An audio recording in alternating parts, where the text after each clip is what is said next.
Let's see. What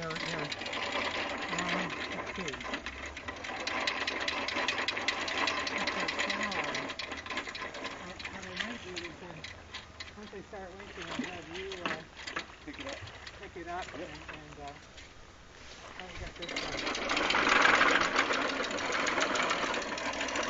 Once it started,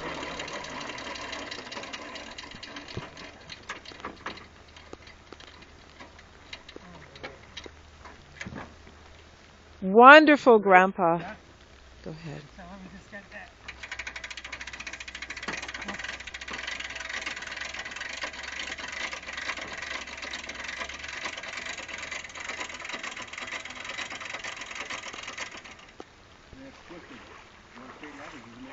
I just keep going. Okay.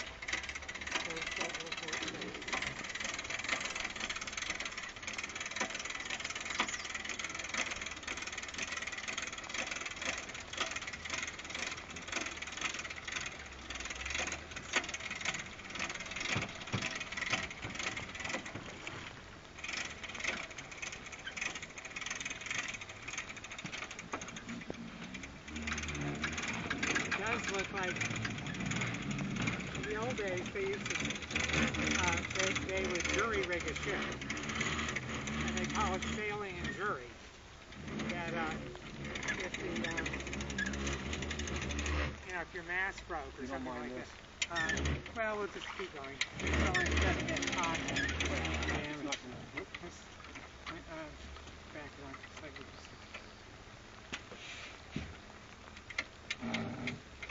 and then it's going to be a little tricky just pulling it up out of here. But we'll have to. I'm going to grab something and I got this and we'll see what we do. Because this thing.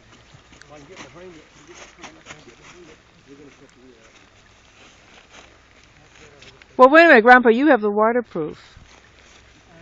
No problem. We're going to hit that float though.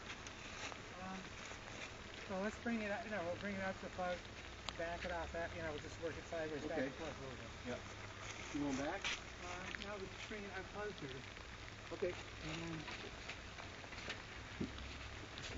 Oh, it's heavy. Yeah. It's not hard. We're so close though. I know. Do you want to lift that in and I'll push this in?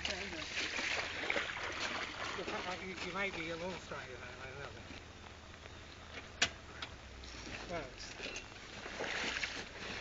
Well, I think we'll get clear. Okay, so now turn it. Yeah. Well, I would turn. Yeah. Okay. I know it's going.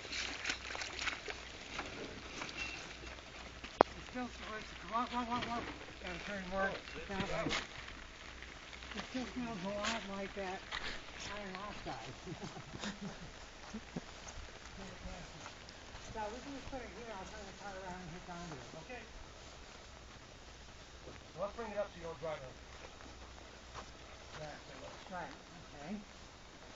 So I'll do that next, and then I'll put some of the stuff in the car. And ride down home with the windows down because. Well, there's all right here. So we can actually relieve you once you get back to your wife's family. Oh, my wife's working all day. Oh, okay. I'm going to head over and get a little bit of brandy and celebrate. Get into a hot tub and warm up your bones. Actually, I've got to go down in the basement and start organizing for winter. This is actually a good thing because I brought all this out of the chaos and now I put it back where it belongs on the right Well, our daughter is moving, so her house is regularly served. These waders, they're from Orbis, and they're very lightweight, Vortex waterproof waders. Yeah, that's the one thing I don't have out of all the gear I've got. And I've got this belt on, so that if you did fall in, you'll float. But I keep my hip boots are down at the bottom of the lake there. I kicked them right off. Well, the first one came off. Oh, you did? The first one came off. They were hip boots, not waders. The waders, unfortunately, are up under your life jacket. Right. So you'd have to take the suspenders off if you thought of it. But the first hip boot came off, and I thought, that's a good idea. I'll take the other one off, too.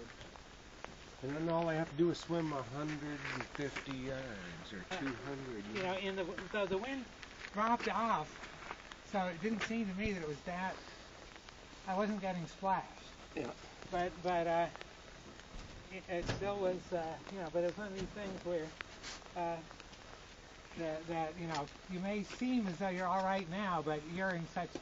You can't wait till you feel cold. You've got to get moving, because by the time you feel cold, you're dead. You know. Yeah, I've never actually been in that situation, so I can Well, not imagine. I've spent, you know, years out as you have outdoors in the winter, Yeah. and so I just knew, you know, this is one of those things you read about in the paper, you know. Well, I know about it from literature, Yeah. other people's stories. Well, there's one, To Light a Fire, by Robert Louis. No, by what's his name?